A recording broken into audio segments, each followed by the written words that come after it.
Hello दोस्तों, तो भौतिक विशेषताएं में अगला पार्ट है। अगला क्वेश्चन है, निम्नलिखित को सुमेलित करो। क्षेत्र बता रखा है और स्थानीय नाम है। तो क्षेत्र है डूंगरपुर, बांसवाड़ा, प्रतापगढ़, डूंगरपुर, पूर्वी सिरोही, उदयपुर जिलों का अरावली पर्वतीय क्षेत्र, आबू पर्वतखंड, कोटा, बूंदी एवं बारा। और स्थानीय नाम है भौमट, हाड़ौती, वागड़, अर्बुद। मतलब आपको ये बताना है कि इनमें से इनका क्या क्या नाम था। तो आपने आंसर अपना देख लिया होगा। तो 3, 1, 4, 2 मतलब भौमट डूंगरपुर, पूर्वी सिरोही और उदयपुर जिले के आदिवासी प्रदेश को कहते हैं। हाड़ौती, कोटा, बूंदी, बारा, झालावाड़ को कहते हैं। वागड़, डूंगरपुर, बांसवाड़ा को कहते हैं। और राजस्थान के अरबुदा पर्वत, आबू पर्वत की चोटी गुरु शिखर का नाम दत्तात्रेय के नाम पे रखा गया है। तो ये एक्स्ट्रा नॉलेज है, काम आएगी। अगला क्वेश्चन है, राजस्थान के निम्न जिलों को बढ़ते हुए अक्षांशिक क्रम में व्यवस्थित कीजिए। नागौर, टोंक, जालोर और सीकर। कि किसमें अक्षांश धीरे धीरे बढ़ रही है। तो इसका उत्तर है पहले जालोर, फिर टोंक, फिर नागौर, फिर सीकर। तो ये क्रम है कि अक्षांश का मान दक्षिण से उत्तर की ओर बढ़ता है। तो ये जो जिले हैं वो सब दक्षिण से उत्तर की ओर है। तो इसमें हमको पता चलता है कि ये बढ़ता जा रहा है।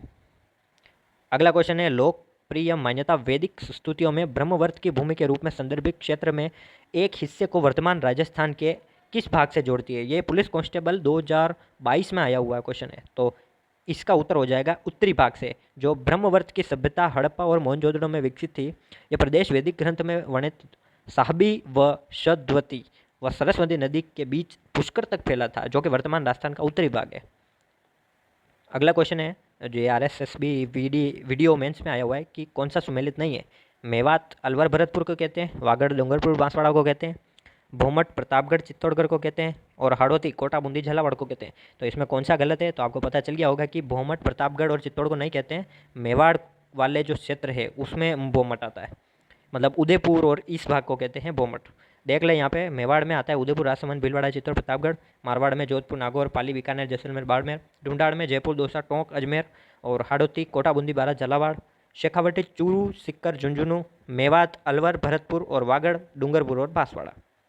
राजस्थान शब्द का सर्वप्रथम प्रयोग किसने किया। यह राजस्थान हाईकोर्ट LDC 2020 और बहुत सारे पुराने पेपर में आया हुआ है। तो इसका आंसर हो जाएगा कर्नल जेम्स टोड। तो जो कर्नल जेम्स टोड है, इसने राजस्थान को, अपने राज्य को रायथान कहा, क्योंकि स्थानीय साहित्य और बोलचाल में राजाओं के निवास के स्थान को रायथान कहते थे। 19वीं सदी में कर्नल जेम्स टोड ने अपनी पुस्तक जो थी annals and antiquities of Rajasthan, इसमें इसका प्रयोग किया। और दूसरी जो उसकी पुस्तक की थी, the central and western Rajput states of India, वो दूसरी उसकी पुस्तक थी। अगला क्वेश्चन आता है, अंग्रेजों के अधीन राजस्थान का पुराना नाम क्या था। यह राजस्थान पुलिस कांस्टेबल में आया है कि राजस्थान का जो पुराना नाम है जब अंग्रेजों के अधीन था तब क्या था। तो ये आपको पता चल गया होगा, राजपुताना। तो ये सभी को पता है।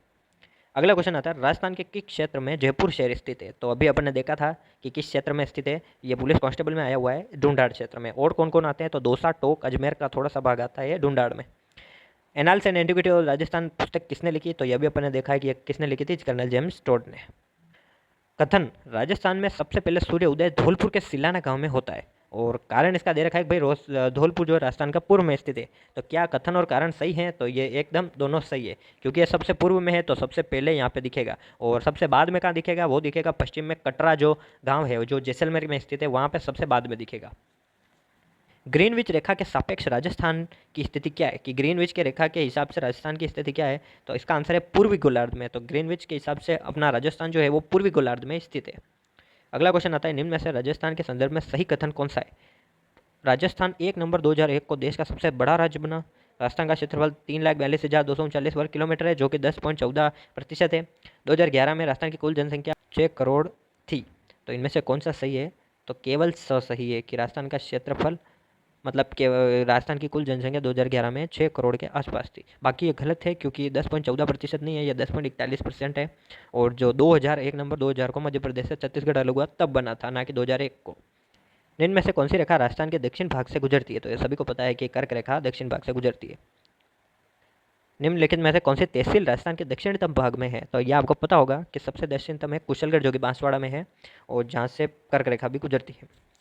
अगला क्वेश्चन है कि 1800 ईस्वी में विद्वान कौन था जिसने प्रथम बार वर्तमान राजस्थान क्षेत्र के लिए राजपूताना का यूज़ किया था। तो वो किसने किया था, जॉर्ज थॉमस ने किया था। 1800 में आयरलैंड का निवासी जॉर्ज थॉमस ने इस भाग के लिए राजपूताना लिखा था। और इस बात का उल्लेख विलियम फ्रैंकलिन की जो बुक है military memorials of George Thomas, उसमें आता है। अपना आखिरी क्वेश्चन आ जाता है कि किस तारीख को सूर्य उत्तरी गोलार्ध में कर्क रेखा पर लंबवत चमकता है। तो ये कौन सी तारीख है। तो ये तारीख है 21 जून। 21 जून को सबसे लंबा दिन होता है क्योंकि वो लंबवत चमकता है। तो आज के क्वेश्चन आंसर यही समाप्त होते हैं। मिलते हैं अगले वीडियो में।